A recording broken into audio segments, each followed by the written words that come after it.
jab, uppercut, leave you laid out on the floor. Try to duck and roll, hit and miss, now you counting stars. Should've practiced more, should've hit the mask, get out there more. Claim that you're the best.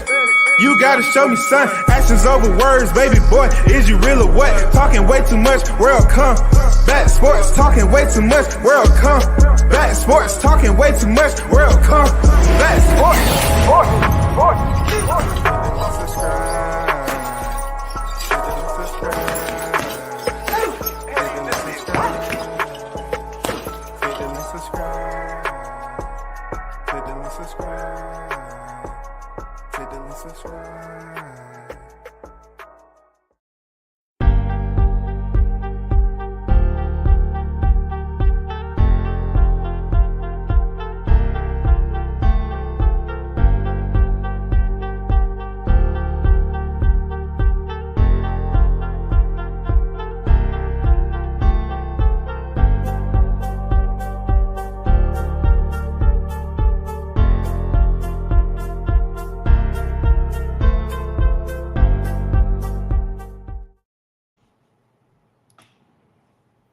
First in the building. Shout out to Carlos Rosado. I see you. What's good? Salute. Big shout out to the first in the building on deck. We in here.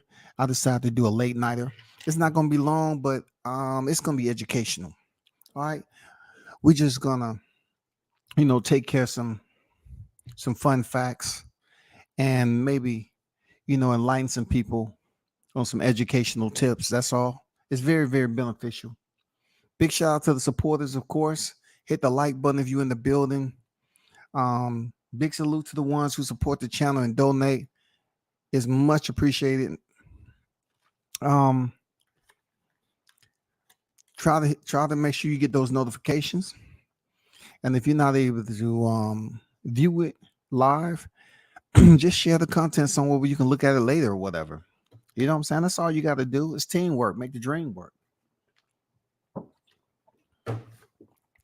So this is going to be one of those like night school type of deals because I just waited till the next day over because it's one day closer to the imminent danger that's waiting.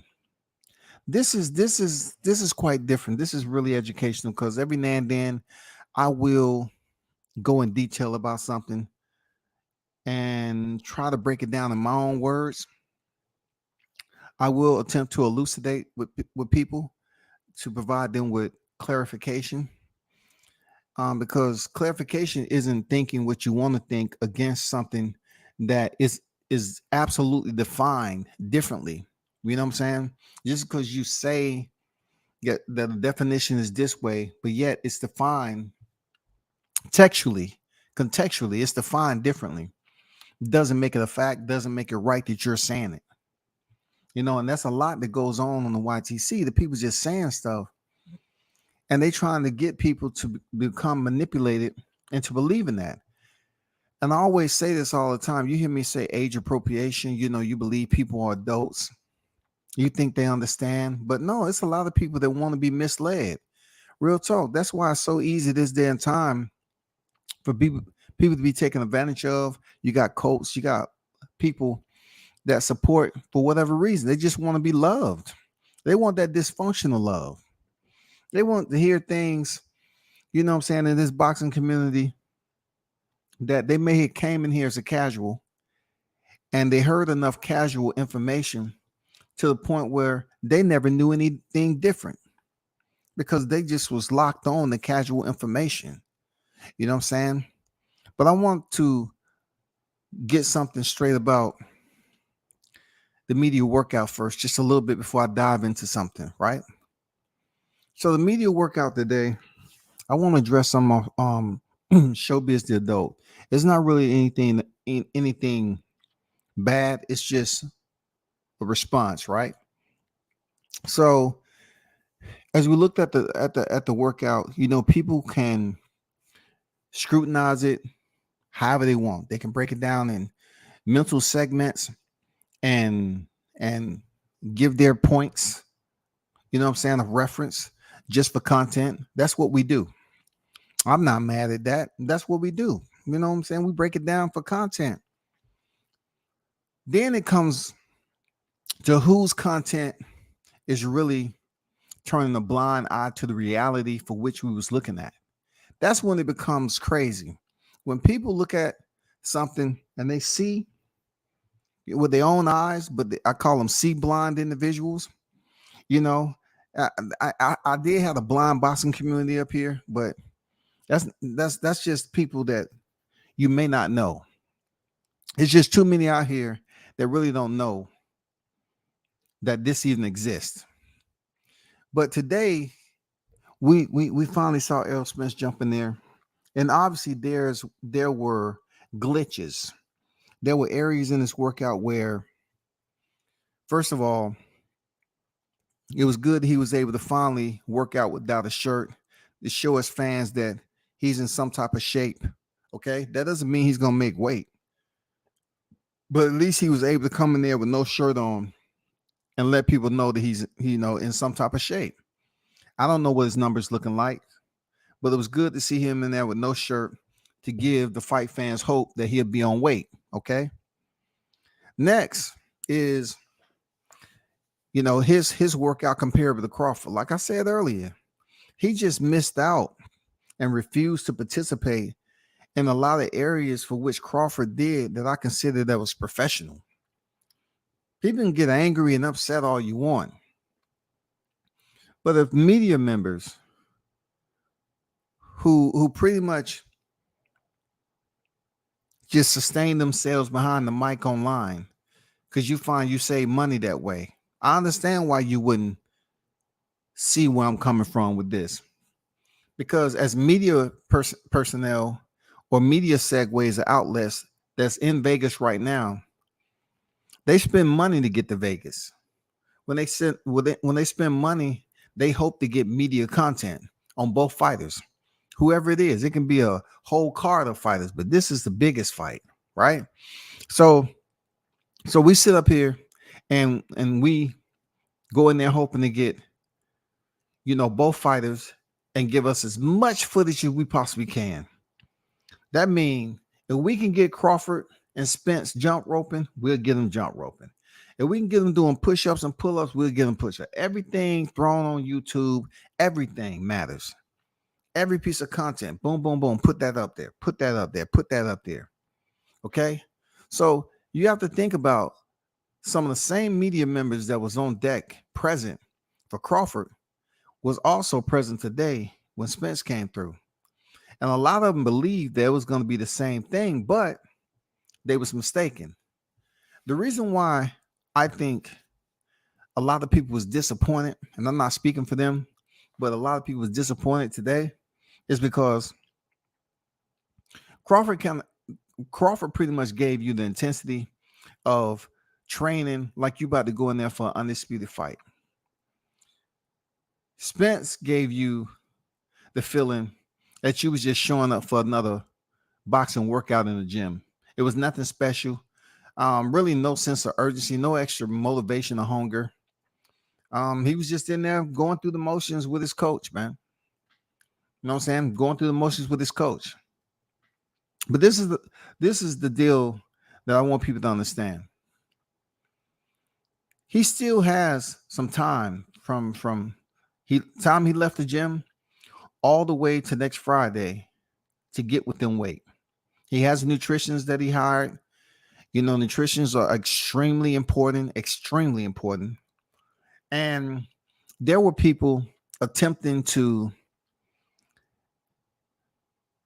deliver or provide information about the amount of water he was drinking. All right. A lot of these people have not ever had to make weight for anything in their life. They think every time they go piss in the toilet, they losing a pound or two. They never had to make weight for anything and stay that way for a long period of time because they too busy at the table with a fork in their mouth. I'm just being honest. That's just usually the way it goes. Shout out to Karate Body on deck, man. Done dot on deck. Salute. It don't matter what's good. On deck. I see you. Gert's on deck. Who else is in here? So a lot of these people, they never had to lose no weight. They never had to freaking jump on the scales and make weight, but not only making weight, but they never really had to be in some type of sport or some type of organization or whatever your label would be for you to participate, and they require you, whether it be boxing, whether it be wrestling, anything that require you to meet weight standards. You have individuals looking at this weigh-in, looking at this workout and saying that so and so drink enough water, he look healthy and all that. Both fighters was drinking liquid. There's nothing wrong with hydration. You know what I'm saying? It depended on how much weight you have, okay? To lose. You even in a workout like that, you don't want to consume a substantial amount of water if you still dropping pounds, because all you're going to do is continue to lose water weight. And we only seen one fighter that was extremely perspired, so to speak, and that was Crawford. But he seemed to be in tremendous shape with low body fat. That's important, people. Low body fat. People get low body fat just from saying, okay, so and so abs are showing. That's not the case. You gotta basically do a whole checkup of body mass index, body fat count. You have to really pinch and see where a person's at. You're talking about somebody weighing 147. 147. They have to be 147 even just to play it safe. You want it below 147. You don't want to have to go back and do anything extra to come back to those scales. That's just a point blank period. So somebody can drink water, but if they're trying to lose weight, you really can't drink an excess of water, because it depends on what your body type is, and your body may stop perspiring. It may stop. It don't matter how hot it is. Your body can stop putting out water. You know what I'm saying? It all depends on how you cut weight. People are not educated enough. They just want to talk about a lot of shit that they see and think it's okay to read, but they never experienced it. You know what I'm saying? They never experienced it. They never experienced how to drop weight and keep themselves hydrated, what foods to eat, what vegetables to eat. You know what I'm saying? The difference between wet vegetables and dry vegetables. You know what I'm saying? And really, it doesn't have anything to do with what you think. You know what I'm saying? But looking at Errol, it's some little fine details that was going on with him and Derrick James when they was running the mitts together that I actually seen in Top Rank All Access with the Real Big Baby and the legend Roy Jones Jr. It was very profound. And I know the those individuals that's the pro Spence supporters, they really don't care about this. I hear people talking about size. I understand Showbiz the dope, man. I got mad respect for him. You know what I'm saying? Showbiz, he has become an entertainer, so to speak. That's what he is. I'm not saying he don't know boxing, but he became an entertainer, so to speak. Reason why I say that is he's up here talking about how big Errol is. He's this gargantuan, and that's not true. He didn't look no bigger than Terrence Crawford today. You know what I'm saying? And you know, thanks to the chat, you know what I'm saying, one of the hottest chat in the game. The chat was here earlier, and they was explaining to anyone, even Showbiz, why they was changing out gloves to hit the heavy bag. You know what I'm saying? For many reasons, they wear different size gloves. And listen, if a fighter is more comfortable hitting a stationary target, then that fighter has to be just as comfortable when that target starts to move and it's less weight. That target being your opponent. You can stand there and hit a heavy bag all you want, but when that heavy bag becomes your target on fight night, that heavy bag is hitting back. It's okay for you to land shots on the heavy bag, but it's your opponent going to stay there while you're landing punches. Probably not. But I don't know why such the excitement as if people say they know boxing. You know boxing, but we're talking about size. We're talking about a guy who's obviously visually struggling. You know what I'm saying? Was very lethargic during the workout. And look, just like I talk my shit about Crawford and anybody else I support heavy, it's okay. I'm not tripping on who you support. I'm not tripping. But when you talk about size of a fighter and you try to make it seem like this is a Marvel comic movie, I mean, it's more entertainment value than actual reality, actual educational substance. And if I say educational substance to you, you're gonna feel like I'm saying you don't know nothing about boxing. And I'm absolutely not going that route. But I'm just saying, showbiz, you're totally exaggerating what you was looking at in that ring. You knew the mid work between Errol Spence and Derrick James wasn't as fluid as you was making it seem. It wasn't as fluid. A lot of other pro Spence voices that's out there know that the mid work wasn't the same. And here's a fine detail that I was going to make earlier about the real big baby and Roy Jones. A very, very intricate detail that these aerosexuals would never take a look at. You know what I'm saying? Because we're going to get into some details about Crawford's resume that continue to confuse y'all cats. Roy Jones went over with real big baby on how to roll.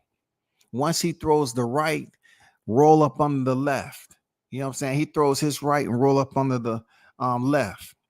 Just automatically do it. If he lands that right cross or that right hand, make sure he rolls up underneath his opponent who's throwing the left, right? If you looked at that documentary and hear the legend say, hey, you've been listening, you've been paying attention while they've been teaching, you've been paying attention, you've been doing, that doesn't mean they're going to do it in the ring, because he did catch some hard shots from Charles Martin. That's not the fact that he didn't know how to roll once he was throwing the right hand. At the time, he had somebody in front of him that was giving him instructions, period of instruction. They was going through the curriculum that they've been taught. Like boxers are taught that. It's remediated. But as I was watching him in the ring, it's a lot of times he didn't do it. A lot of times he didn't do it. He's a heavyweight. He's a big boy. You know what I'm saying? And they was dropping bombs in there, right? I can say this because I was there. I looked at All Access and I was there ringside. I wanted to see if he was remediating or reciprocating what he was taught, what was going on in that documentary. I just wanted to see it. Now, how does that play into what I'm saying about this, right? This media workout. This is where I'm at with it. Hold on.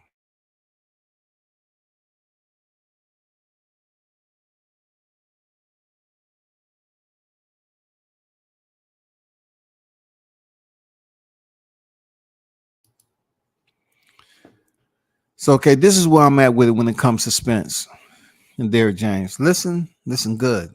I gave you a reference of Roy Jones and Real Big Baby. And anybody can go back and check it when they was doing that documentary on that farm. Did you see that same instruction given? Did you see it play out in front of you with Derrick James and Errol Spence Jr.? When he was throwing the right hand, did you ever see him roll or did you see him block? You saw him block, right? Every single time he blocked. We're talking about individuals who are speaking about how big and bad this Texas Wolf is supposed to be. But when he's up close, he's in close. He's throwing punches. Once again, his trainer is not there to hit him back. But when his trainer was actually simulating returning punches, Errol was caught with the left hook almost twice from the mid. And look, they're gonna say it's no big deal, but that's a huge deal because you're supposed to be in sync on what you're being taught. You wouldn't have got hit with that if you was rolling underneath the left. If you was rolling underneath the left, you wouldn't have been caught with that. But all Derek and whoever, I don't know what, who's training him over there.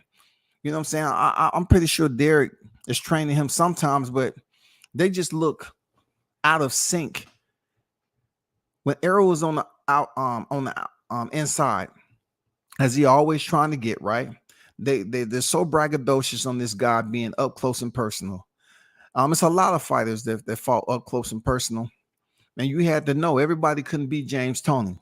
You know what I'm saying? Everybody couldn't beat James Toney on the inside. Beautiful technician, beautiful technician on the inside, and Errol Spence is no way even close to preschool when it comes to James Toney fighting on the inside. But him not rolling underneath that left hand once he throws that right, it can smell trouble. It can smell him getting KO'd. It can spell. I didn't mean to say spell. It can spell him being KO'd because all he's doing is trying to block. He's not even trying to slip underneath. You know what I'm saying? The timing wasn't even there. And if you have a 50-plus-year-old man in there with mitts on, and he's punching you with that speed, he's simulating punching with that speed, and you're that close to him, and that punch land, you're telling me that a younger fighter, still on the elite level, pound for pound, hits you with that, and you don't see it coming flush. You're going to be able to continue to withstand that punishment because you're not slipping underneath. The defense is terrible. Terrible. You're trying to tell me, you Spence supporters, that you support a fighter that's willing to always take these shots on the chin, take damage. When you heard his coach say he'd rather get knocked out than take damage. But you'll continue to go on here and highlight what you didn't see on purpose. You know what I'm saying? I didn't see anything wrong, so I'm going to talk about this. I didn't see that wrong. I'm going to talk about this. You would not talk about him not rolling underneath that left hand. It's there clear as day. And you think a high guard, you think answering the phone, you think that's going to be it? What do rolling underneath, slipping underneath does? It helps you elude the punch. You don't have to see the punch. You don't have to put a visual on it. It's just a natural reaction. If that person got punched, they're going to automatically start throwing a combination. So that left hand is going to be something natural. If you throw, your punch, that left hand is going to come just because it's natural in rotation of these punches. It's natural. That's why they say 1-2, 1-2, or you can switch it up. It all depends. It's just natural in some occasions through some combinations, certain combinational set that you will slip underneath that particular punch, depending on what stance you in and all that shit, right? But from what I gather with Derrick James and Errol Spence is that they're looking to block shots. When you block a shot, you still take punishment. So whether you're sitting up here and you catch an uppercut, so you get on the phone, you get the high guard going, and you're slightly buzzed. You know what I'm saying? You got the high guard, taking the uppercut, you slightly buzzed. So if you actually see the movement, you know what stance your opponent is. Crawford's a switch stance fighter. He can switch at any moment. I know people don't want to give him credit because it irritates them to give him more versatility than they want to talk about. I get it. You don't want to give him credit. So you want to place him in a southpaw stance, right? Even though you saw him training in orthodox. You saw him training orthodox, but you don't want to give him credit as to why he's training orthodox. But one thing we can say about Spence, he's coming out in unorthodox. And the way he sits up here and uses his face as a shield is going to be a problem. If he's not slipping underneath punches, and he's looking to pretty much prepare to take the shock value by having a high guard, it's going to be a problem. It's going to be a problem because you can slip underneath punches without even putting eyesight, without even putting a visual on it, without even seeing the punch. Slip underneath it, you're good. But since he's just used to, sitting there and having his hands up, he's not even looking to slip a punch or slip underneath. He's not even looking for it. That can get him KO come next week. That can get him KO. When Real Big Baby went over with Roy Jones Jr., man, he knew.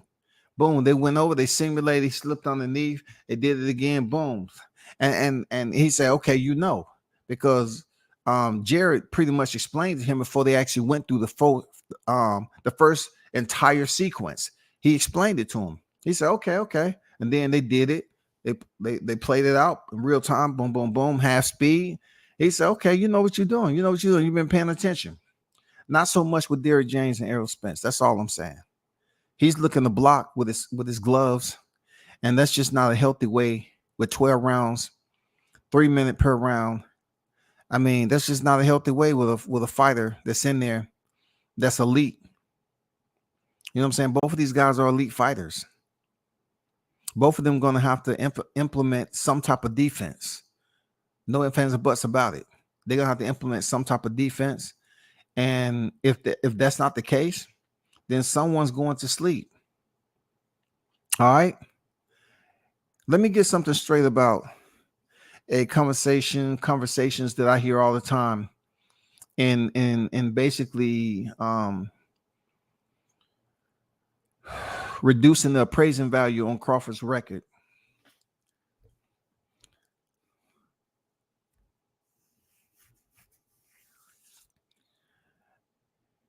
It's hard for me to even grasp why certain people look at boxing as a rock'em sock'em sport. When you hear boxers out here, slurred speech, pugilistic dementia, all that shit, the fans who aren't attached in no way, shape, or form, nor do they have that fighter as a family member, they really don't care too much about it. But the conversations that I hear people talk about, they will hold a conversation on a particular fighter and say what this fighter needs to do all the time. Oh, you need to do that. You need to do this. You need to do that. They'll get into it, telling what that fighter needs to do. And then the fighter they favor less, they'll say, oh, you need to do this. You know what I'm saying? You don't do this. You don't do this, this, and this. They're not going to say what he needs to do because they don't want him. They don't want him to do anything because they want the fighter that they're bigging up to take advantage. You know what I'm saying? They're not trying to say what you need to do in this fight to be better. This and that. I don't either. I don't do it. I'm guilty of that. I don't do it in this particular scenario because my live streams is a rub it in their face. Period. I personally don't tell what Spence needs to do. I'm not going to break down no fight fairly between these two guys. You know what I'm saying? I'm just not going to do it. But also, I'm not going to say that Spence can't do this. I'm not going to use that word can't because he can. He's an elite fighter. You know what I'm saying? He's on the pound for pound list. He can do it. But at the end of the day, there's a disease going around here. It's called selective amnesia. All right. This selective amnesia is when adults who I'm guessing completed and received their diploma, right? And during those years of high school, they learn certain things. They learn right from wrong long before then, but they learn how to process very technical information. And we have abbreviations. We learn acronyms in life, right? You know what I'm saying? Especially this day and time in social media. It's so many acronyms. In boxing, they have the KO and they have the TKO, right? And this is very, very important to note because with Crawford, he has a lot of stoppages on his record. He has more knockouts, right, than Errol Spence has wins. But yet, when you hear people discuss this, It seems like they're acutely delusional and they need some type of medication to help them process this information. They need somebody, a therapist or a teacher, to help them explain that it's not that it's not a difference. Okay. So let me read you a definition of a knockout. What is a knockout? A knockout is when a boxer falls to the canvas and the referee then counts to 10 in order to give the fighter the chance to get back to his feet and restart the bout. That usually happens when a fighter is struck so heavily, typically with a blow to the head, that he falls to the ground or may lose consciousness. Okay. Struck so heavily, typically with a blow to the head, that he falls to the ground or may lose consciousness, briefly or for an extended period of time, and so is not able to rise. Okay. And so is not able to rise again to fight. Fighters can also elect to take a knee in the midst of a fight if they feel they are unable or willing to compete any further, at which point the referee will perform a 10 count. All right. I was gonna, I wanted to put what a knockout is. All right. They basically give you, if a fighter is struck in boxing remains to be with the left or right hand. All right. It is illegal in the sport of boxing to use the other four limbs that is beneath your waist. Those four limbs is your left and right foot and your left and right knee. Okay. You're only allowed to use two limbs, right? Which is actually four if you're talking about mixed martial arts. Four can be your elbows and your fist. In this case, we're talking for the left hand and the right hand, two limbs that you're able to use to strike that opponent.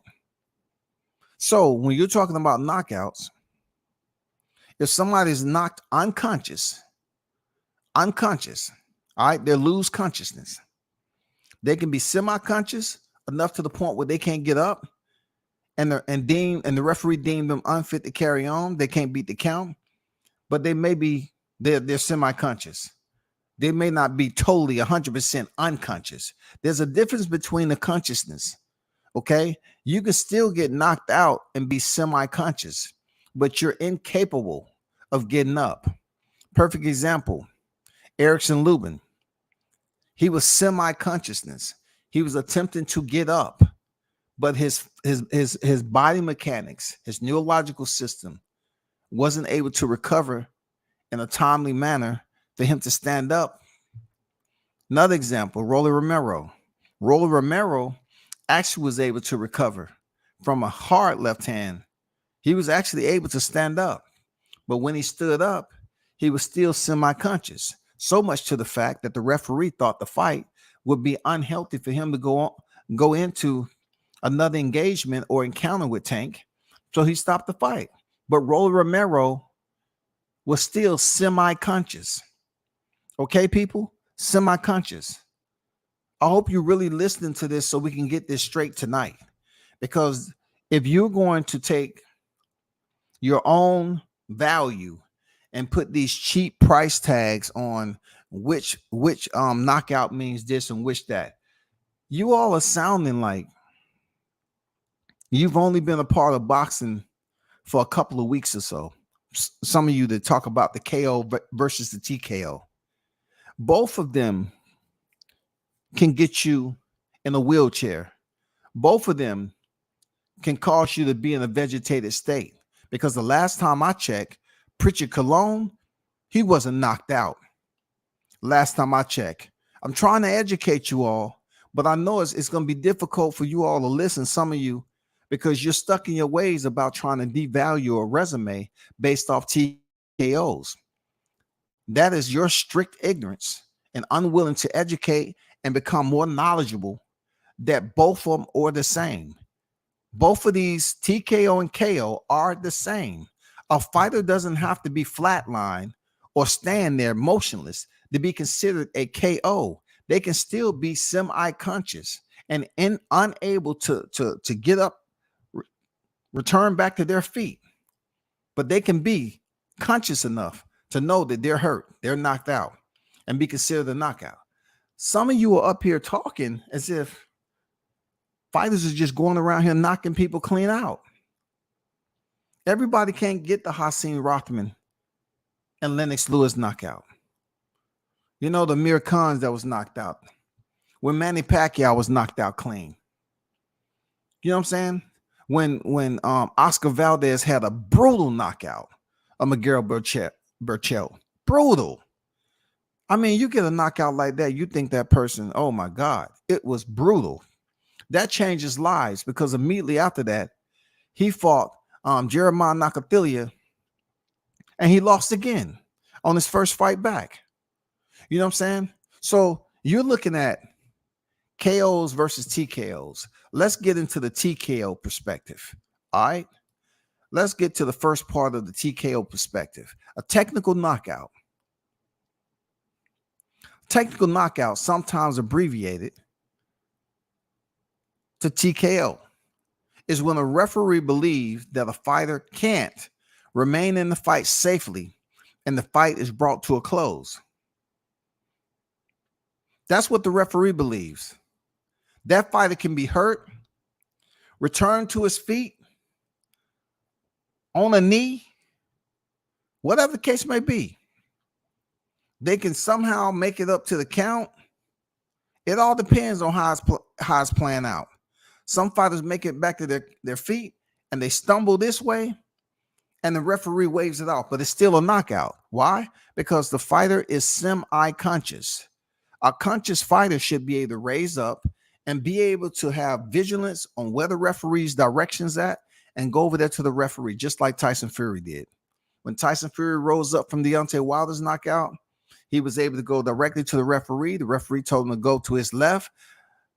Tyson Fury went to his right, then came back, and the referee said, okay, boom. They continued to fight.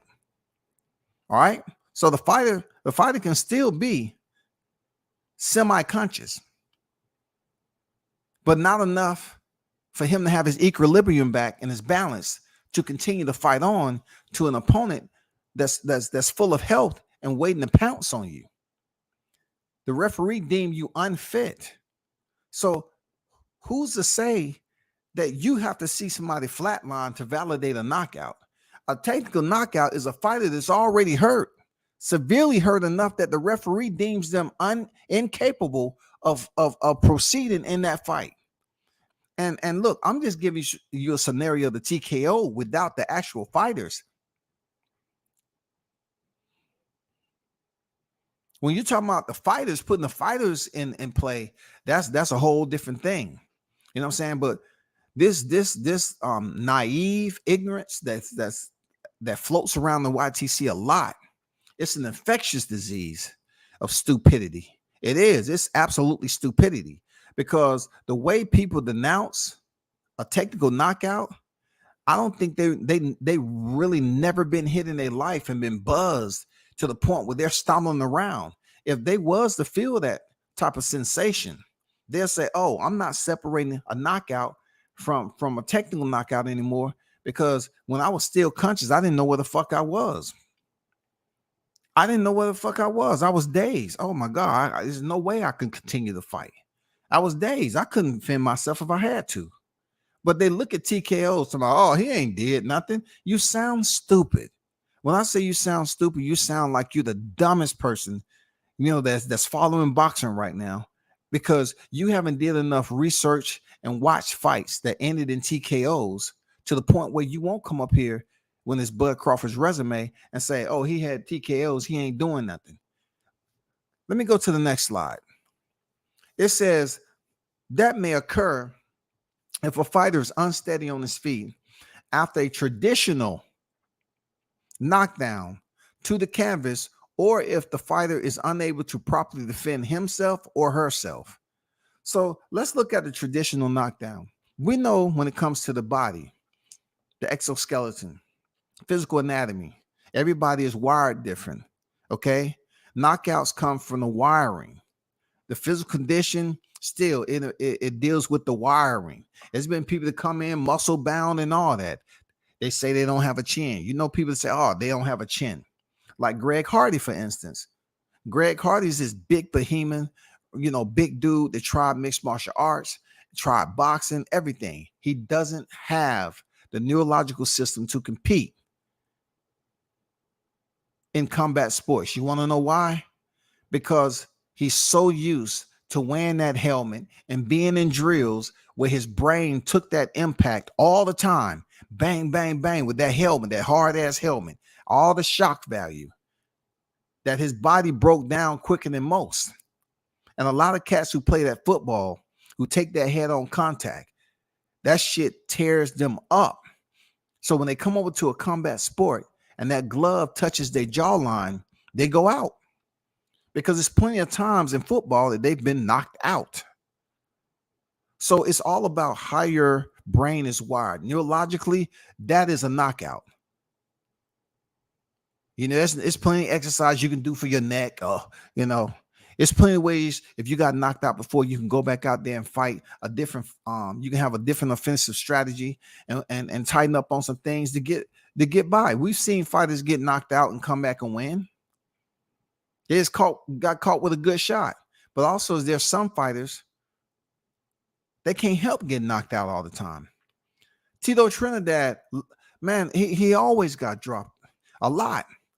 But it just seems like he was able to recover quick and get back into the mix. They say a traditional knockdown, that is a punch that hurt you enough that another part of your body besides the soles of your feet have touched the canvas. That is a traditional knockdown. When another part of your body, other than the soles of your feet, have touched the canvas, that is considered a knockdown. It doesn't matter how lightly it touches. If it touches the canvas and make contact and the referee identifies it as such, he calls it and deems it a knockdown. Now, at that time, everybody is hurt differently. If they're able to get back up, once again, does that mean they are conscious? It's up to the referee. Has fighters arisen and stood back up and they was a little bit wobbly? Yes, they still semi-conscious, but enough for the referee to say, okay, let's give this fight just a little bit more to see if you can, fight yourself up out of this.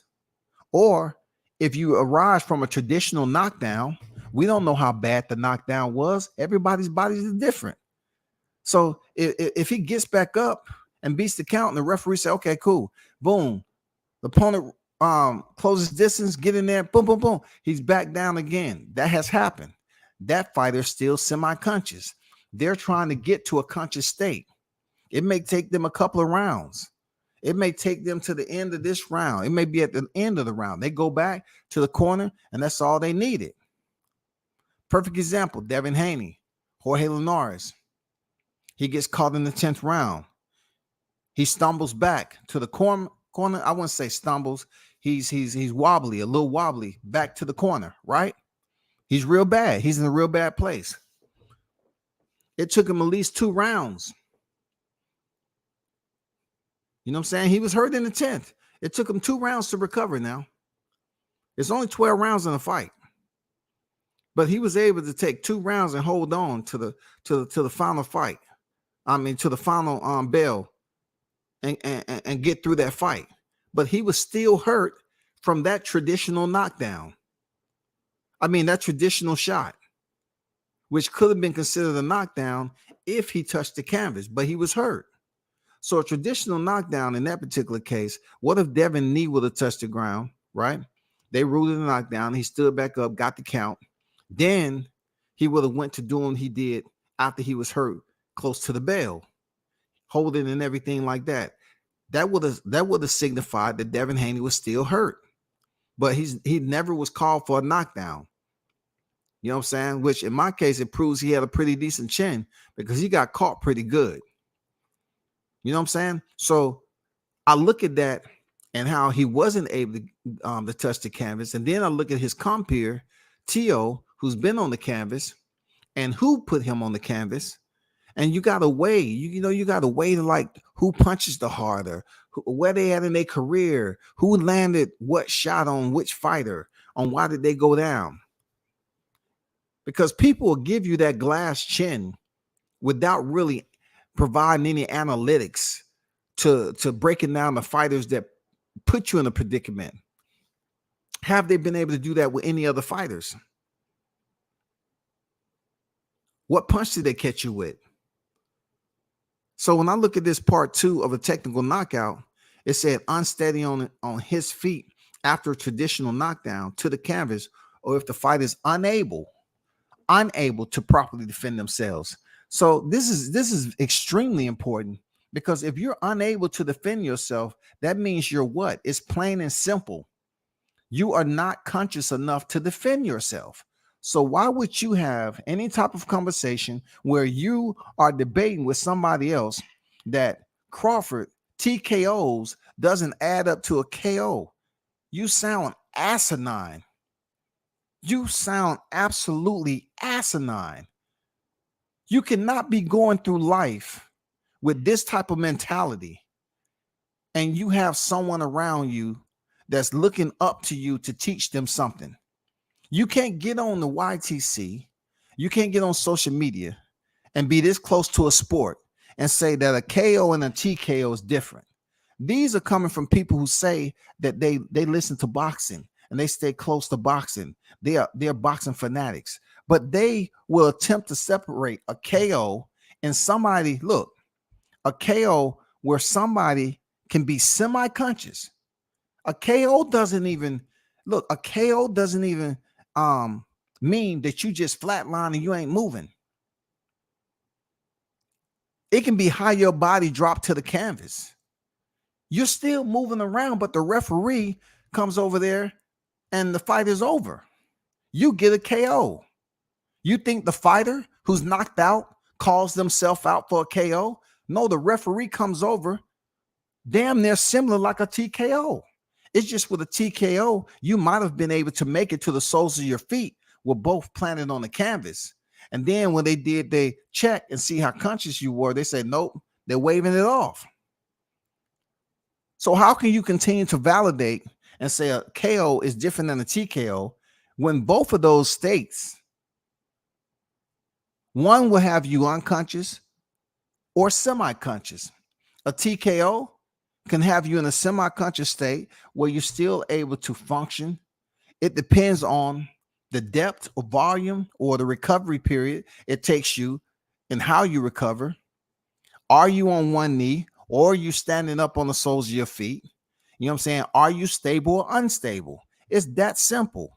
And then once the referee checks you out, he has to do the same thing he would do if you was knocked out. Being knocked out doesn't mean you just sitting there motionless, people. Being knocked out is that you're in such a state that you're semi-conscious or unconscious.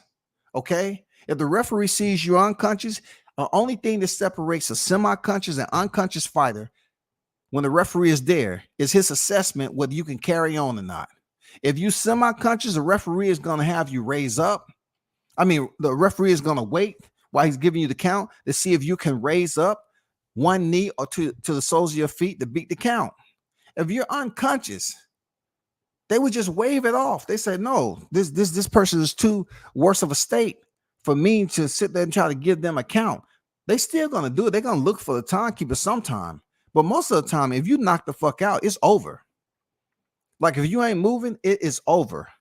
They're not going to count shit. They say, no, it's no way you going back in there to fight. You're not even conscious enough. They know that you ain't coming up out that knockout.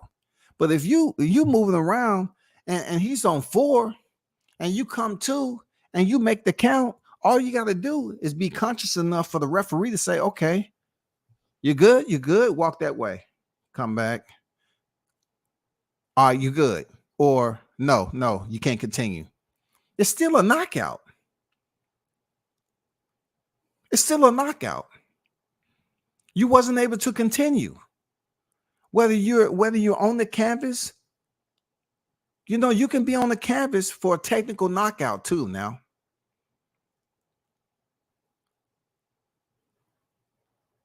if you get up and you're semi-conscious and you stumble into the rope, but you're semi-conscious, you made it back to your feet, the fight can be called.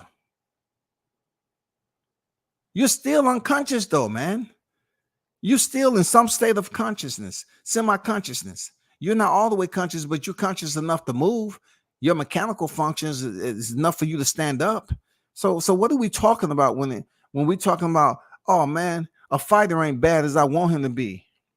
We're gonna get to the Errol Spence, myth.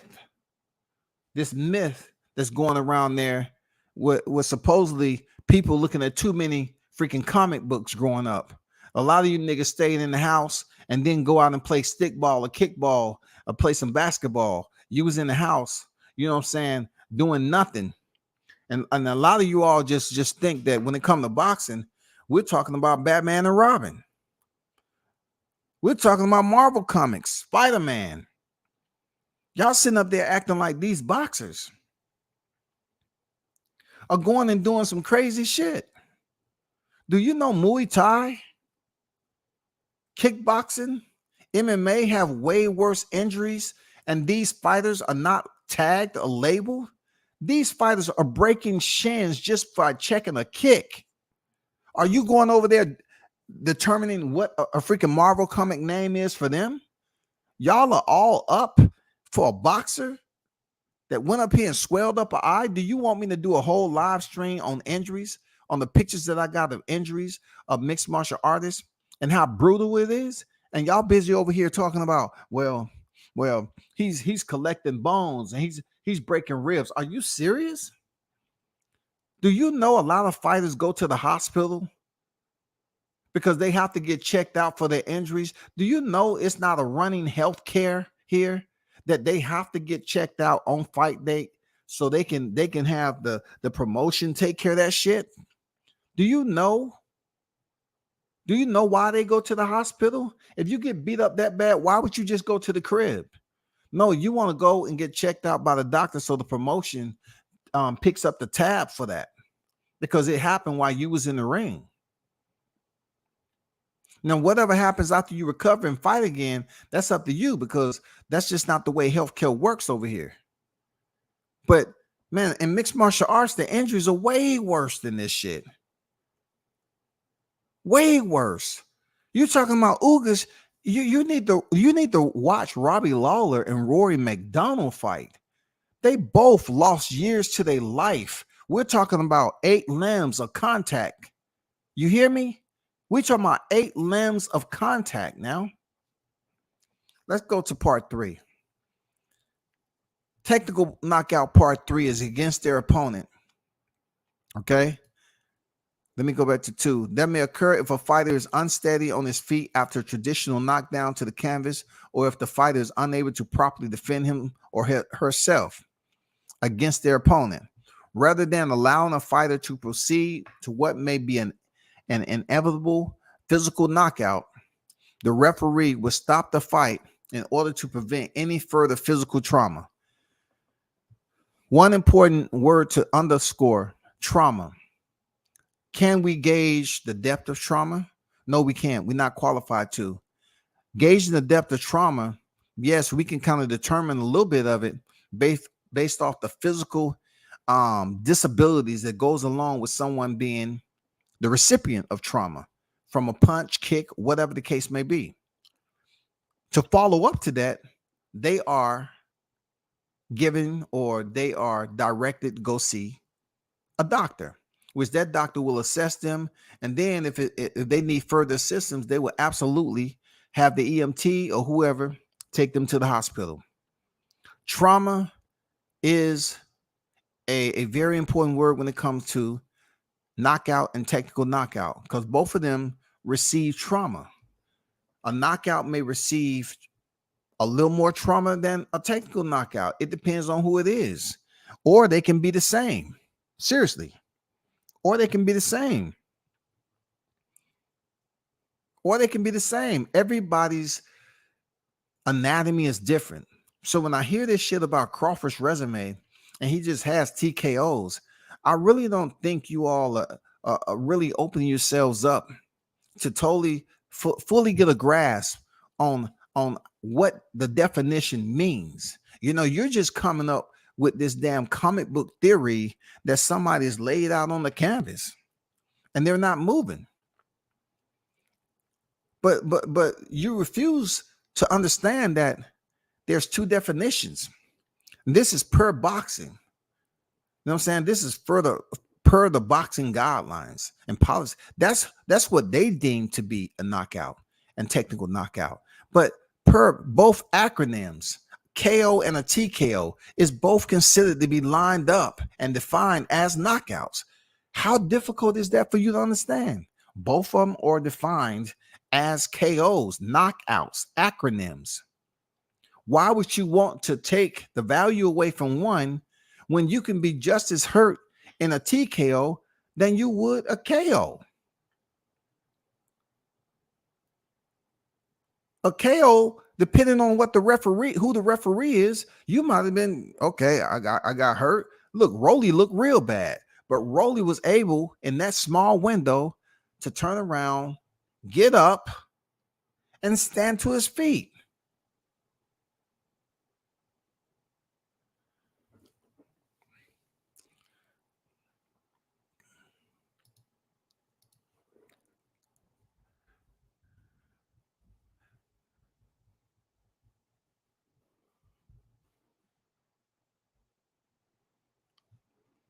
So when it comes down to people gauging,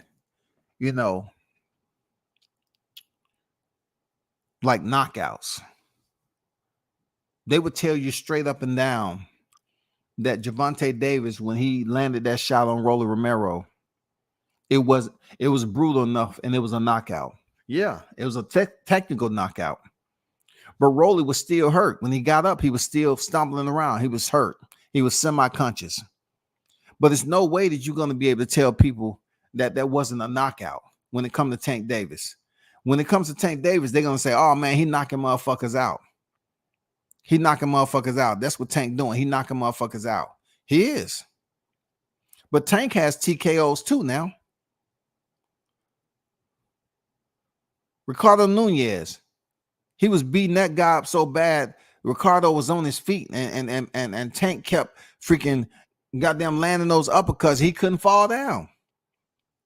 But Tank received a TKO. You know what I'm saying? Tank received another TKO with Yurkis Gamboa in the 12th round. And then he received a KO of Leo Santa Cruz. You know why? Because Leo was out and the referee deemed him incapable of returning the fight because of the brutal nature of the knockdown. If he would have showed some signs, if he would have showed some signs that he can get up, cool. Like Rolly Romero. Then Mario Barrios, TKO. He broke him down. Marios was still semi-conscious, but he was hurt real bad. It was TKO. Right? And then Isaac Cruz went to decision.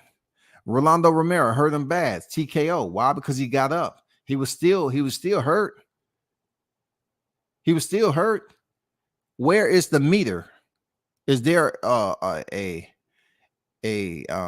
meter that can be stuck in the nose or something, inserted in the nose, that can gauge the amount of trauma that you receive, that the referee can say, nope, per this meter right here, your trauma level is a little bit higher than normal. We got to call the fight.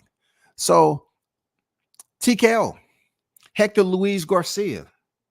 We know he was hit with something serious, but the man couldn't see out of his left eye or something to that nature. TKO.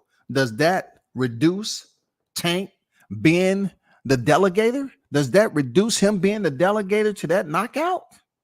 Are y'all really going to say Tank ain't knocking motherfuckers out all because it's TKOs? But yet you would use that same shit on Crawford because he has all stoppages at the welterweight division. I think you're not being smart and just having an open mind about this. I think you're being extremely ignorant. Because for you to see a fighter come in there and have all stoppages. But yet, let me break this down for y'all. They will speak about Spence, right? They speak about Errol Spence breaking someone down.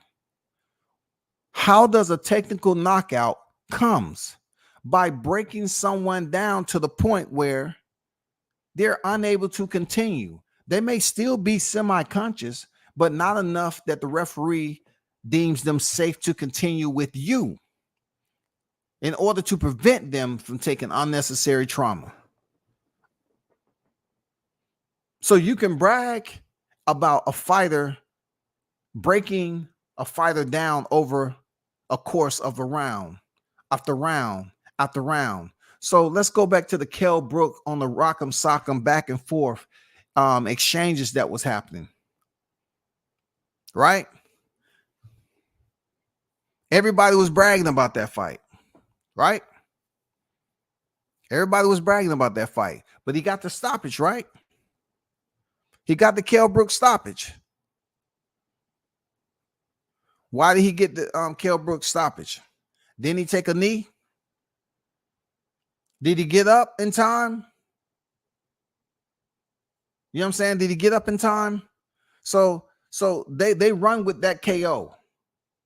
But was Kell Brook unconscious though? Because a lot of Terrence Crawford opponents was semi-conscious. But for Kell Brook, his loss says KO. His loss said KO.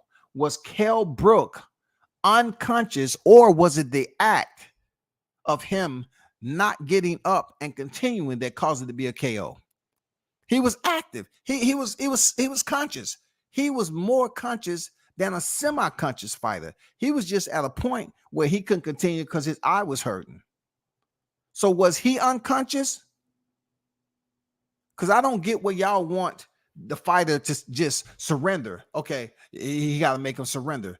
Because as I go up to Lamont Peterson, he has an RTD. Do you count that as a rib snatcher, eye snatcher, breaking ribs, sending dudes to the hospital? Because Lamont Peterson, yeah, his eyes were swollen, but come on now, the man got up from a round 5 knockdown, and the fight didn't end till later on.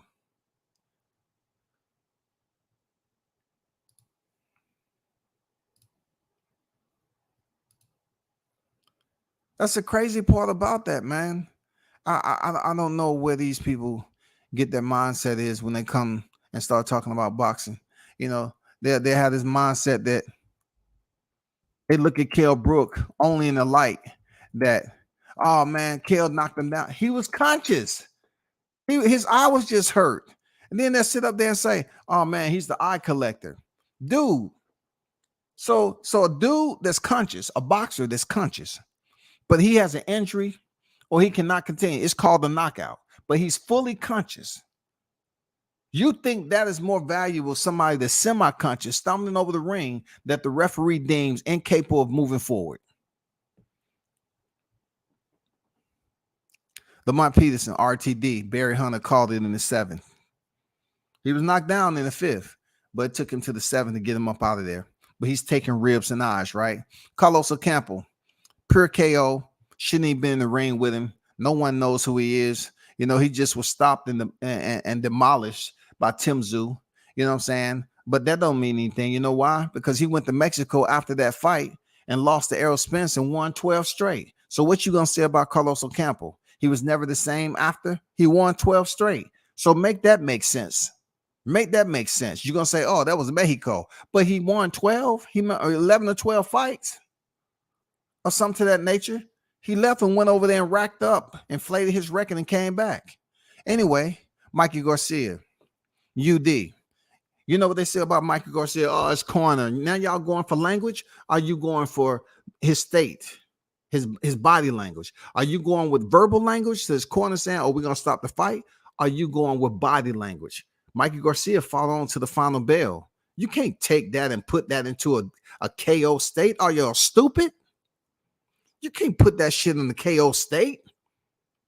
Mikey Garcia went the distance, and that's that.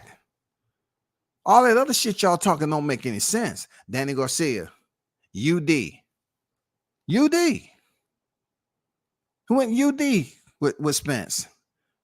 UD. Now,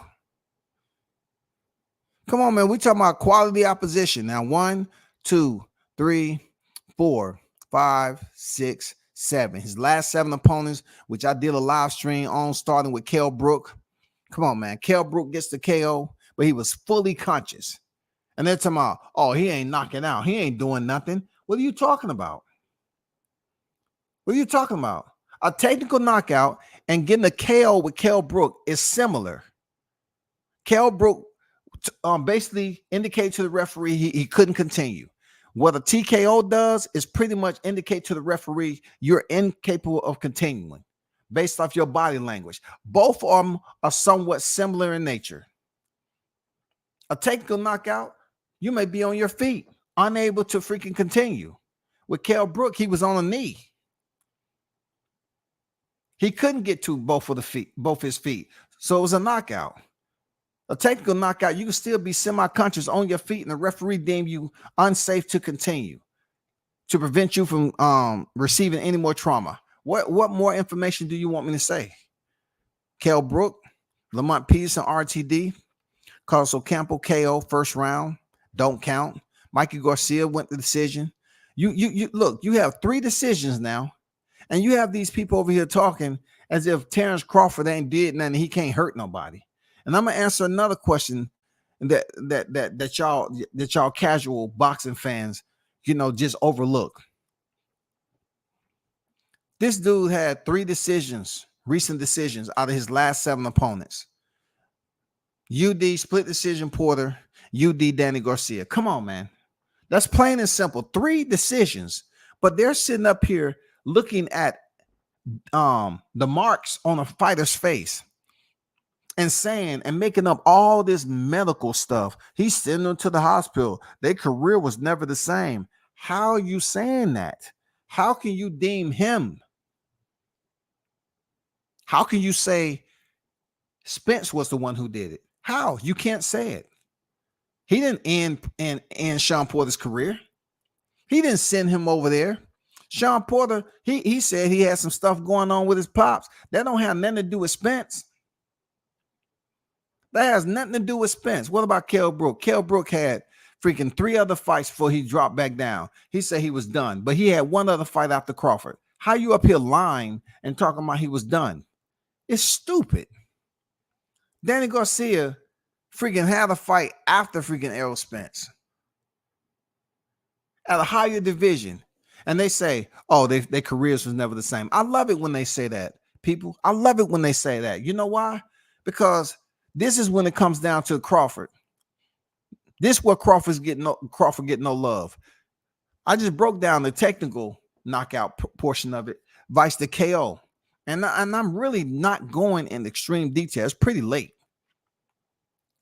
But this is where there's another facet to the biasness and the agitprop that they put out here for individuals that's not smart enough to basically filter what is substance and what is not.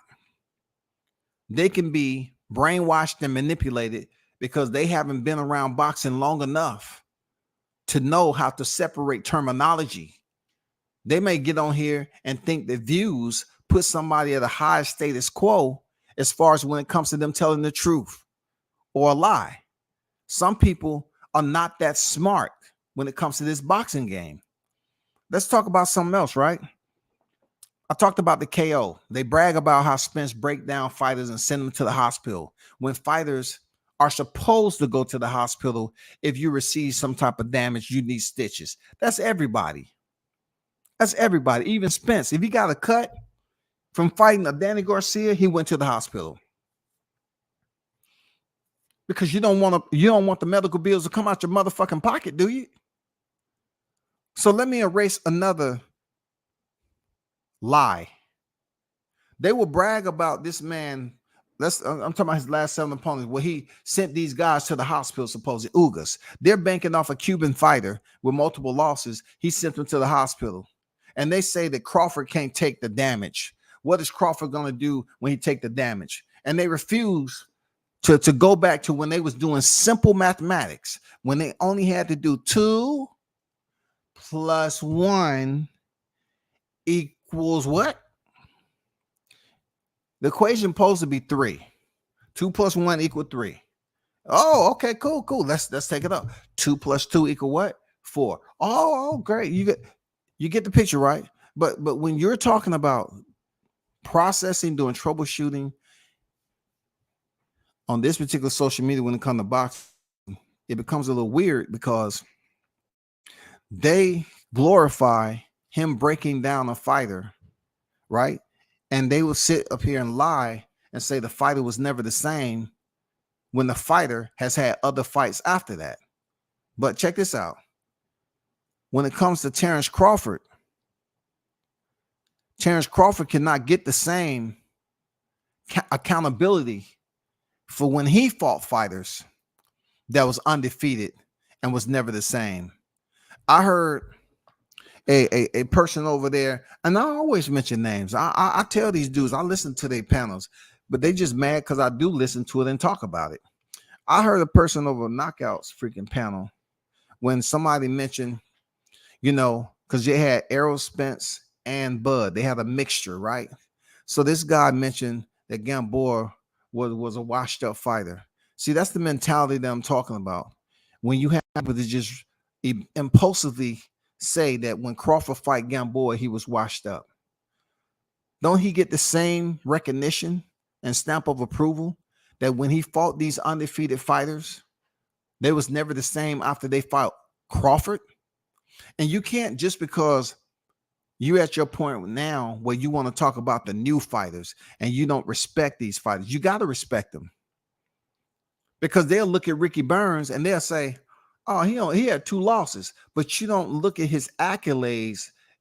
He was a reigning champion when Crawford fought him, and Crawford had to go over to his backyard and fight him. But they don't give Ricky Burns no credit, a multi-time champion. That's crazy. A multi-time champion. Crawford is a multi-time champion, and he's on the pound for pound list in front of Errol Spence. But when it comes to Ricky Burns, it's, he won shit. And then it comes to Gamboa. Gamboa was never the same after Crawford because Crawford fought him when he was 23-0. Are you stupid? You're gonna give that award to Spence, but you're not gonna give it to Crawford? Oh, they mentioned Thomas Delorme. Thomas Delorme, when he fought Crawford, only had 1 freaking loss. It wasn't like when he fought Jaron Ennis, he was coming off a 2-fight losing streak. But you don't give him no credit for having 1 loss, but you would give Sean Porter credit, huh? How many losses did Sean Porter have prior to coming in there to face Errol Spence? Did he fight Keith Thurman? Did he fight Kell Brook? So if Sean Porter was able to get recognition, and why don't Thomas Delorme get recognition? He can't get recognition. What about moving up to Dirijan? Dirijan don't get any recognition with 1 loss. We're talking about somebody with 29 victories, 1 loss, just because he don't pique your interest. Victor Postal. I heard somebody just sit up there and shit on Victor Postal. He was a nobody. How could you say that out your mouth? And he was a world champion when Crawford fought him. How can you say that? How can you be so naive and stupid to just downplay these fighters as if you all have a box rec out there that no one can compete with? You all are sounding like you don't know anything about the sport. You're discounting and criticizing and ridiculing these fighters for being nobodies, all because you're inept when it comes to learning more and more and educate yourself about the sport. So you move away from Victor Postal, right? Felix Diaz, 1 defeat, an Olympian, 1 defeat, right? He had lost to Lamont Peterson. Somehow, some way, people look at Lamont Peterson from an Errol Spence fight, you know what I'm saying? And they say, oh, look what Errol Spence did to him. But you got to understand who Lamont Peterson was back then, and you have to understand what Lamont Peterson was when Spence fought him. Dude was 34 years old. They don't talk about that, but they'll damn well tell you that Errol Spence punished him and knocked him down in the 5th round and couldn't even close him out. Barry Hunter stopped the fight heading into the 8th round. That's a fun fact. That's a fun fact, Jack. That's a fun fact. Let me get back over here.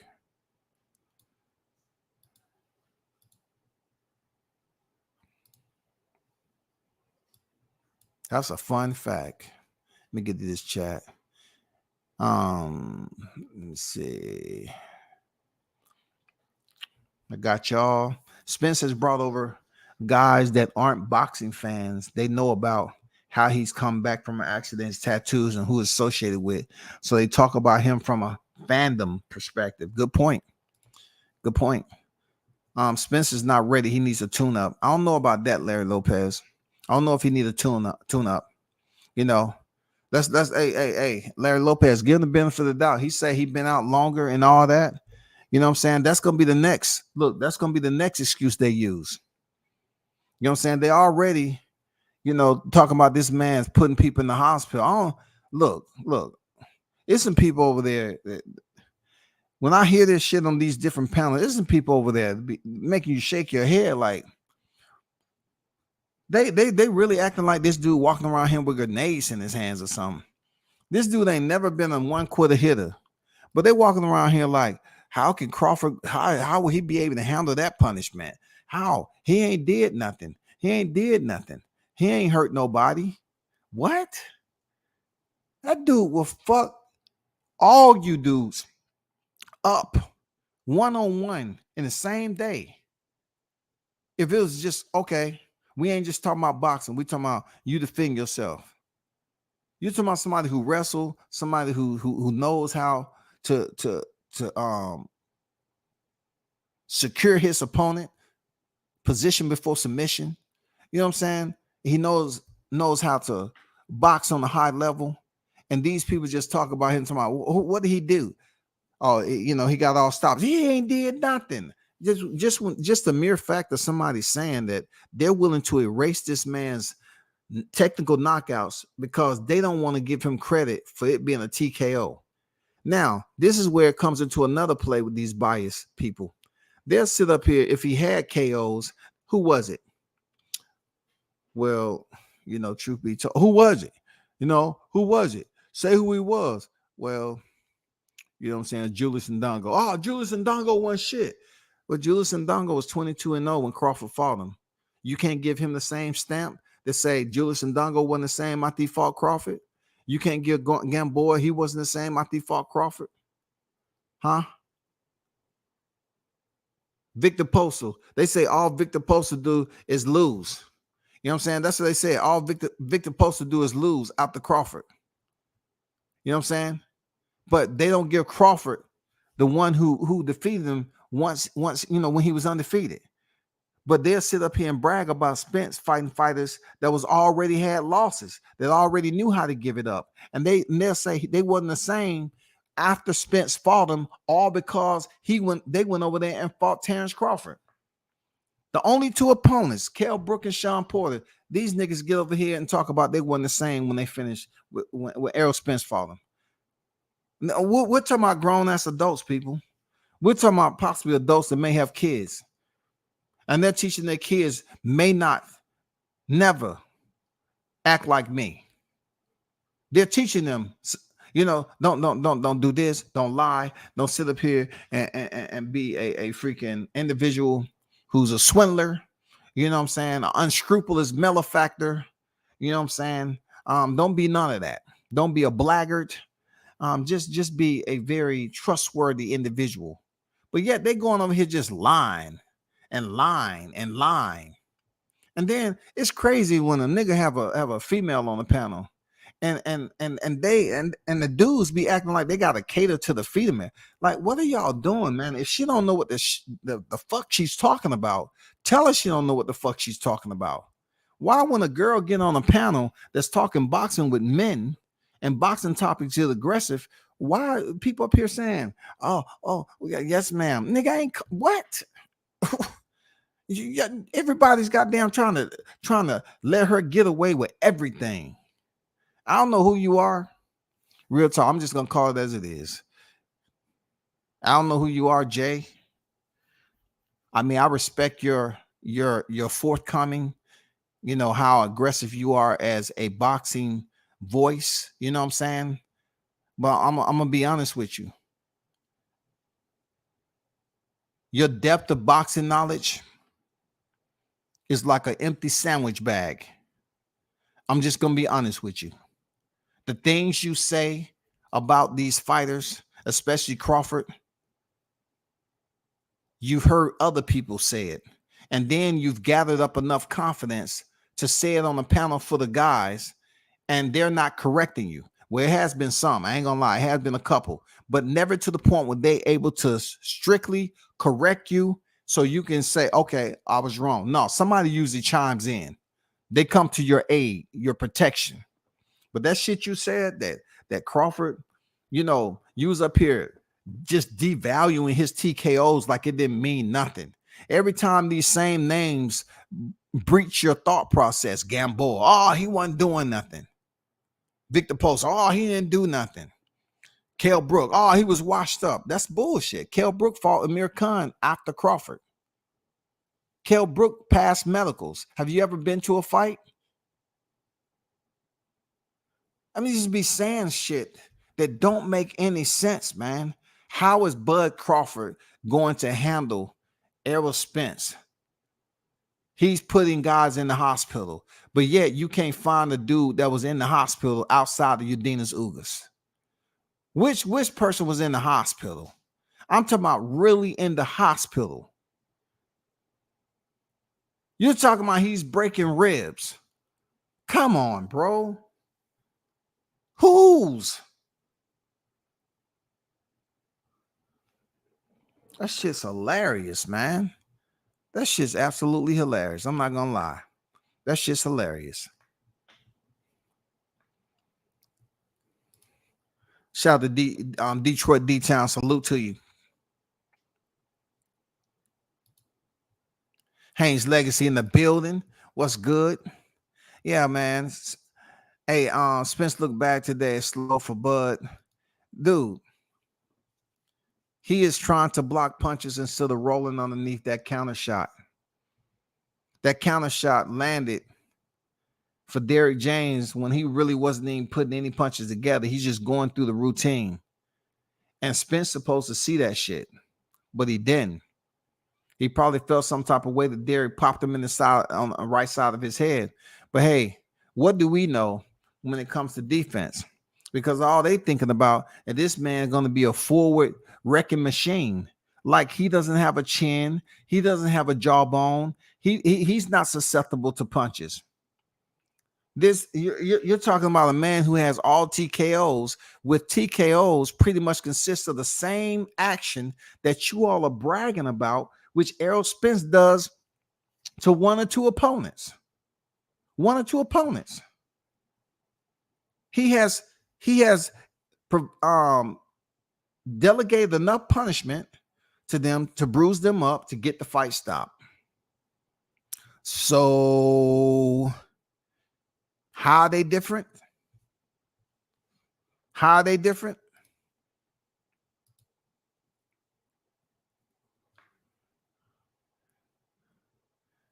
He says you see the legs of Spence had cramps. Man, I heard them over there talking about how Errol's cutting weight. Man, you're doing yourself an injustice talking about, the way he cutting weight and acting like he's doing what he's supposed to. Man, he's having a hard weight cut. You can tell it. His demeanor is way different than Crawford. You know what I'm saying? He looked tired and exhausted, and it's only going to get worse. So, he's the one that's been braggadocious about, being out of pocket and living on the edge and all this shit.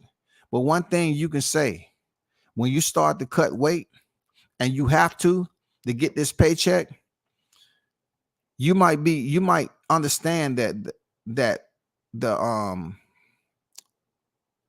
the severity makes it mandatory for you to do this shit. And with that being mandatory, you're going to go through hell because there's no way you can just say, I quit. Your team ain't going to let you quit. You know what I'm saying? Your team ain't going to let you quit. Shout out my guy, Deion Washington, man. What's going on? Tuscaloosa in the building. Fresh out the gym, off the heavy bag. What I missed. That's what's up, man. That's what's up. Man, we were just talking about how these individuals are basically lowering the appraisal almost to nothing when it comes to a KO on somebody's record and a TKO. When their fighter, their opposition, whoever's in that state, they can pretty much be experiencing the same type of trauma. You know what I'm saying? But their bodies are reacting different. It all depends. You know what I'm saying? Kell Brook took a knee, but he was conscious. But yet somebody that Crawford was semi-conscious. You know, Crawford's opponents, someone was semi-conscious and he earned a TKO. So they was pretty much saying the TKO is nothing compared to a KO. And they won't even do enough research to know what the KO was when it comes to Brook. They said, oh, he broke him up. He broke him up in the 11th.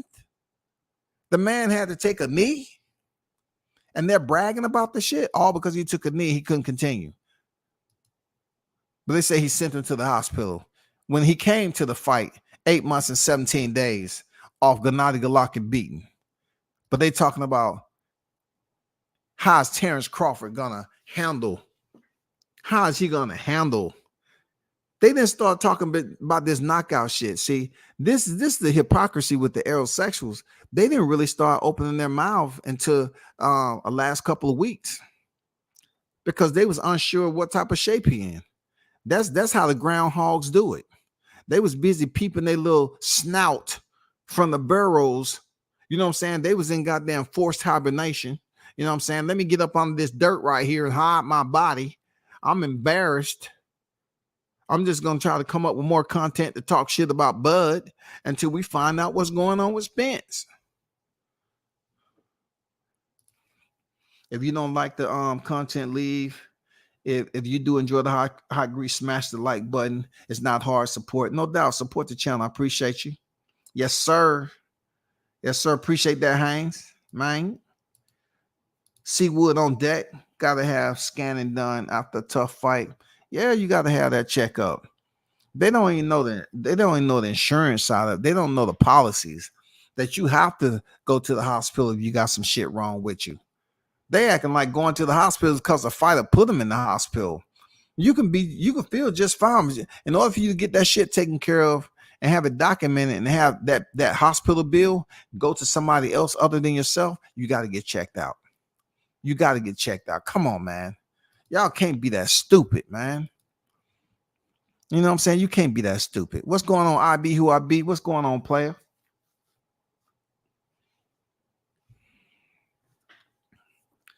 Then Spence started off at a heavier weight class and got his bell rocked, so they decided to put him at a lower weight class so he can beat up his competition. It seemed like Mark's been doing his explorism, you know, excursions, adventures. They're not going to talk about what he did at the higher division, just like they're not going to speak about him being a weight bully. You know what I'm saying? But you'll always hear them talk about, Terrence Crawford could have fought back then in the day. Back in the day. He could have fought back then in the day. Man, come on.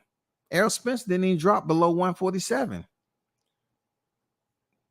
It wasn't even a thought of a rivalry happening between these two. Because it wasn't even important. Errol Spence wasn't doing anything. You know what I'm saying?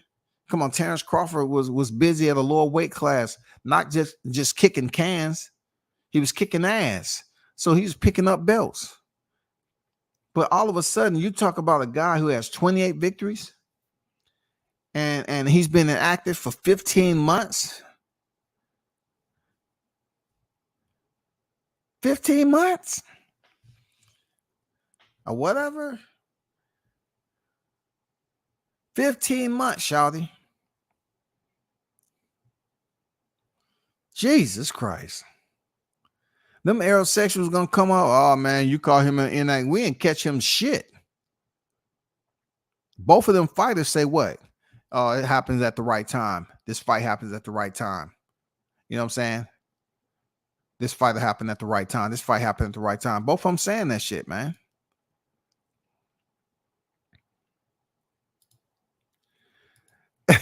Tone Deaf say Derrick James mimicking a 6-year-old Crawford. Look, first of all, let's get something straight about this switch hitting bullshit that I heard. Look, if you think for 1 second that that it was said already that they couldn't find or get a sparring partner to emulate Crawford. Even Errol Spence has been on record with that. So if they can find it, you think Derrick James, with the record that he has, you think he can emulate just switching stances like that's supposed to do it? Derrick James can't beat Crawford in boxing right now as we speak. Come on now. Let's be real. Derrick James will get his ass fucked up, bro. He'll come out there trying to throw all them hard ass punches and throw his shoulder out.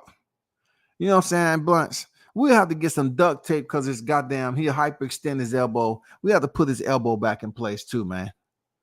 You'll start falling apart like we playing hangman. Seriously.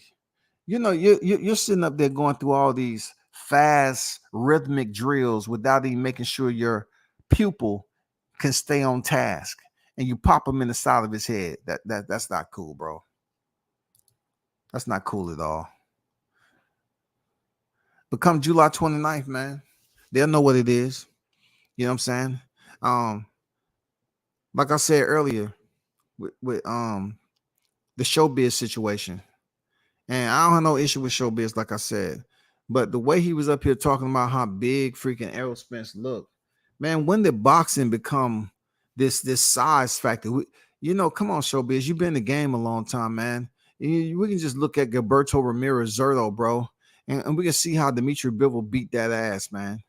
We see heavyweights that have a crazy amount of weight in between them. Deontay Wilder, perfect example. He was able to do what he did to Tyson Fury. After y'all was saying this man was going to get knocked out, he still laid that man on the canvas. There's been plenty of fighters that was much bigger. Rolly in there looking like a middleweight against damn Tank Davis. He got put on his ass. So why would you sit up here and hype up Errol Spence to a fighter that wrestles, that know how to use someone else's body weight against them, even in the ring? Why would you put that out? Like, people respect you for your content, bro. But that is just straight trash when you sit up here and use that as, oh, well, Errol Spence is, he's big and he's powerful, so powerful. I don't think his punches are going to be able, his hands are going to be able to fit in a glove because they're too dangerous. And the way he was hitting that heavy bag. I mean, come on, man. They changed gloves to go over there. I've seen dudes hit mitts, and I was like, wow. And then with education throughout the years, you find out if you got a good mitt holder and you got the right size gloves and a fighter that knows the combination sequence, I mean, it can really seem like you're doing something awesome. It really sounds like you popping off. Pop, pop, pop, pop, pop, pop, pop, pop. That shit sound good. And then when they get in the ring, they go the distance. But hold up. That's not the same intensity I was getting when I heard you on the mitts. It all depends on who's holding the mitts. Just like it all depends on the, what size your glove on the heavy bag. I don't know why people getting all enamored and juiced up. All because he was hitting a heavy bag. That's his style. He loves stationary targets. Tell him to go bang on a dump truck. Tell him to go beat on a mahogany oak, a redwood. For real. Tell him to beat on a tree if you want a stationary target. Seriously. Find the side of a mountain and you can go up there. You got plenty of chip away at that. And let me know what starts to break first, the mountain or your hands. And you want some stationary targets. Go ahead. Go ahead, big dog. I mean, they up here tripping, talking about, oh, the heavy bag. Oh, man, he was killing the heavy bag. He was killing. Don't you know? Did you see when Derek was moving around y'all get all hyped up because he was just following him around. Don't you know Crawford is not a Derrick James? And he's going to be waiting for him to get close enough to get his timing down and start countering him on the way in. What's going on, man? Is this some type of other drug in use here? Seriously, people, I can't do this, man. I can't sit up here and attempt to teach y'all. Y'all gonna have to give me some reimbursement. Y'all cannot be serious that y'all looking at Derrick James as being this guy. One person. Crawford has multiple people holding mitts, and you criticize him. He's getting criticized for multiple coaches holding mitts. They criticizing the man. Talking about he doing all that unnecessary stuff when it's just Derrick James there. He's one human being. You think he doesn't get sore? What if he get hurt? Does he trust anybody else to do the mitts? Is he gonna bring in freaking Blu-ray? You know what I'm saying? I'm pretty sure he got some other people over there to do some of that work, but when it comes to being out on the camera, shit, Crawford brought the whole team out here to put that damn work in. It's just Derrick James. He had to be up there all on the ropes with his back on the ropes, doing the rope-a-dope and shit. Who gonna be on the ropes? Who have put Crawford on the ropes like that? I'm just curious. Are you having flashbacks of Sean Porter or something? Like who put Crawford on the ropes like that you're gonna be fighting off the ropes? Like Crawford's gonna be fighting off the ropes like he is. This guy was just railing away at a fighter that had his guard up. It's weird. It's weird. I ain't gonna lie to y'all. But I want y'all to have a happy evening. Happy morning. I know a lot of y'all already in there fixing goddamn sausage and eggs and grits and didn't even share with nobody. You know what I'm saying? Some of y'all probably at work eating a good old breakfast, eating some Waffle House, IHOP. You know what I'm saying? Y'all goddamn got that good breakfast cooking already, man. I see you. I know. What's good with IB? I don't think it's crawfish you smelling, bro. You smelling some fish, but it ain't crawfish, bro. And truth be told, I don't even think you eat crawfish, man. Seriously. I never seen Arrow practice on those reaction speed bags. Man, come on, bro. Hey, I got a little joke for you there, Tone. Maybe he can get Ryan Garcia to teach him. Hey, after the 29th, he can get Ryan Garcia to teach him. And Ryan gonna be like, hey man, I don't mean no disrespect, but if you let me teach you on the reaction bag, it could change your life, man. You was getting hit. Hey, maybe Ryan Garcia can help him out, bro. You know what I'm saying? Shout out to my guy Kyle in the building, man. Up early in the morning, man. Shout out to Kyle, boxing section TBS, man. I see you. You know what I'm saying? Maybe he can teach him the 30th, because Ryan gonna go in there and he said, hey man, I know you still, trying to get the swelling down and everything, but I'm gonna, I want to let you know I didn't want to do no interview over there. I wasn't trying to clout chase.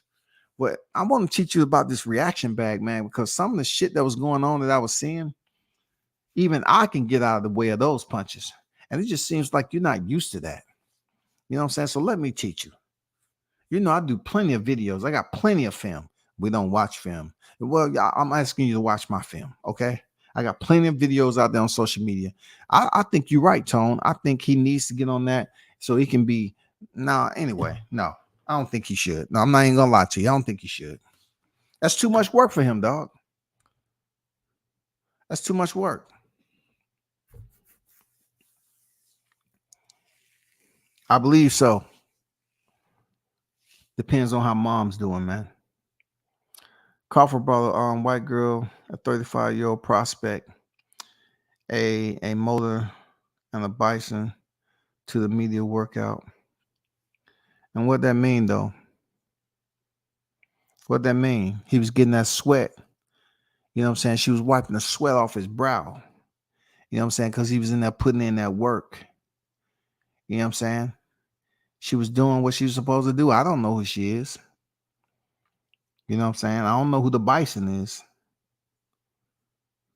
I don't know who the bison is, IB. I don't know why. Look. I be of all people.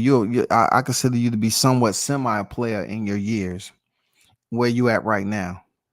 But to put it out there, a prospect.